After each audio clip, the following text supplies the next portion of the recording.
नागपूरमध्ये त्यांनी जाणता राजाचं आयोजनही केलेलं आहे. धन्यवाद.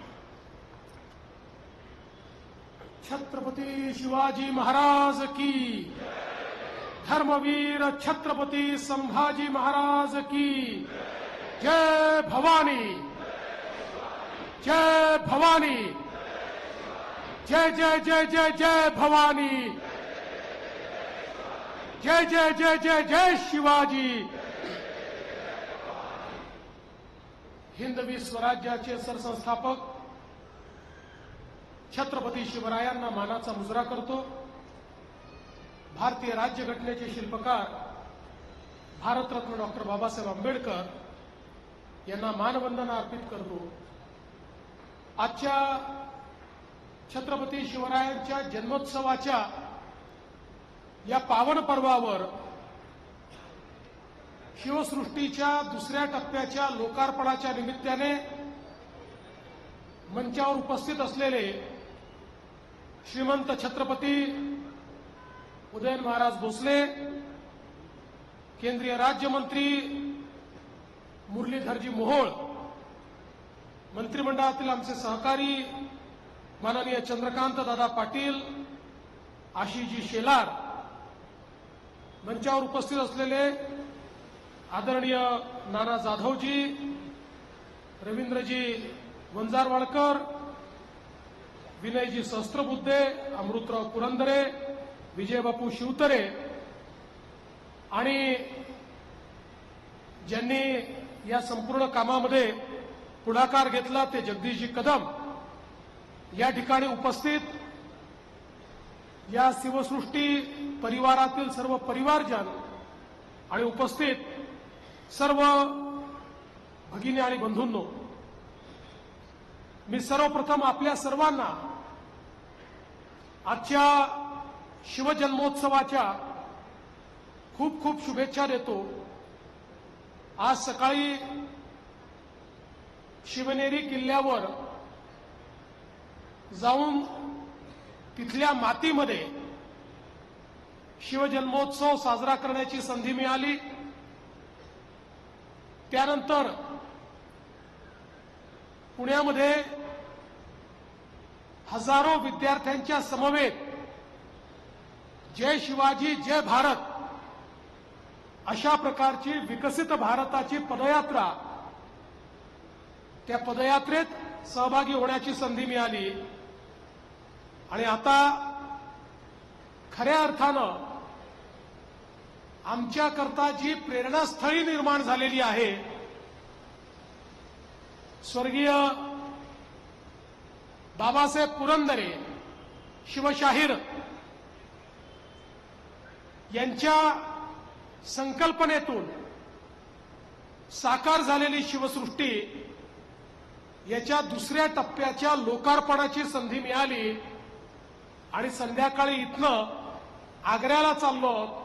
आग्र्याच्या किल्ल्यामध्ये ज्या ठिकाणी महाराजांना बंदिस्त करण्याचा मूर्खासारखा प्रयत्न हा त्या काळात औरंगजेबाने केला होता, त्या ठिकाणी चौथा कार्यक्रम आहे.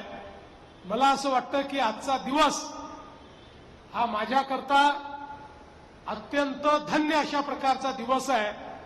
आणि जर मला जगदीशजी एका शब्दामध्ये या शिवसृष्टीचं वर्णन करायला सांगितलं तर मी एवढंच सांगेन, मी निशब्द आहे. निशब्द. इतकं सुंदर कार्य या ठिकाणी झालेलं आहे.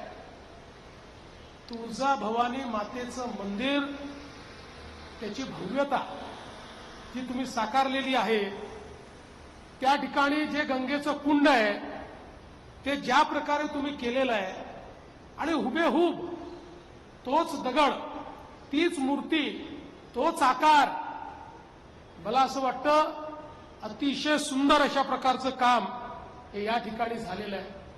आणि सगळ्यात महत्वाचं काही असेल तर या ठिकाणी स्वदेश, स्वधर्म आणि स्वभाषेचं जे दालन तयार केलेलं आहे, त्या पहिल्या दालनामध्ये छत्रपती शिवरायांचे अतिशय दुर्मिळ छायाचित्र हे हाय रिझोल्यूशन मध्ये त्या ठिकाणी तुम्ही तयार केले, वेगवेगळ्या देशातनं ते आणून त्या ठिकाणी तुम्ही ते लावले आहेत आणि त्याच्या पुढचाच टप्पा म्हणून या 3 त्रिसूत्रीवर आधारित एक 360 डिग्री अशा प्रकारची टाइम मशीन ही जी लावण्यात आलेली आहे, मी खरोखर सांगतो, मी जगाच्या पाठीवर अनेक देशांमध्ये गेलो, 3D पाहिलं, 4D पाहिलं, 7D पाहिलं, 14D पाहिलं, 16D देखील बघितलं, पण जी प्रेरणा आणि जी भावना या थिएटरमध्ये तयार झाली, या टाइम मशीनमध्ये तयार झाली, ती अवर्णनीय अवर्णनीय. मी तर असं म्हणेन की महाराष्ट्रातला आणि देशातला प्रत्येक आमचा विद्यार्थी या ठिकाणी आलाच पाहिजे. इथे आल्यानंतर तो जी प्रेरणा घेऊन जाईल, जो देशाचा इतिहास जो योग्य पद्धतीनं त्याच्यापर्यंत पोहोचायला हवा होता, पण दुर्दैवाने पोहोचला नाही. खरं म्हणजे तसा तर तो इतिहास सांगण्याकरता कित्येक दिवस लागतील, पण 36 मिनिटांमध्ये भारताचा इतिहास आणि त्या इतिहासामध्ये खऱ्या अर्थानं स्वराज्याचं, छत्रपतींचं योगदान हे ज्या प्रकारे या ठिकाणी मांडण्यात आलेलं आहे, हे अक्षरशः अवर्णनीय अशा प्रकारचं आहे. 1000 वर्षाचा इतिहास 36 मिनिटांमध्ये, आणि त्यात महाराजांच्या जीवनातले महत्वाचे प्रसंग अगदी छत्रपती शहाजी राजांपासनं, आईसाहेबांपासनं, आई जिजाऊमासाहेबांपासनं जे प्रसंग मांडलेले आहेत, अत्यंत प्रेरणादायी अशा प्रकारचे हे सगळे प्रसंग आहेत. मी तर इथे आलेल्या सगळ्यांना म्हणेन, म्हणजे तुम्ही जर उघडं ठेवलं असेल आज तर, आणि नसेल तर सगळ्यांनी येऊन हे बघितलंच पाहिजे.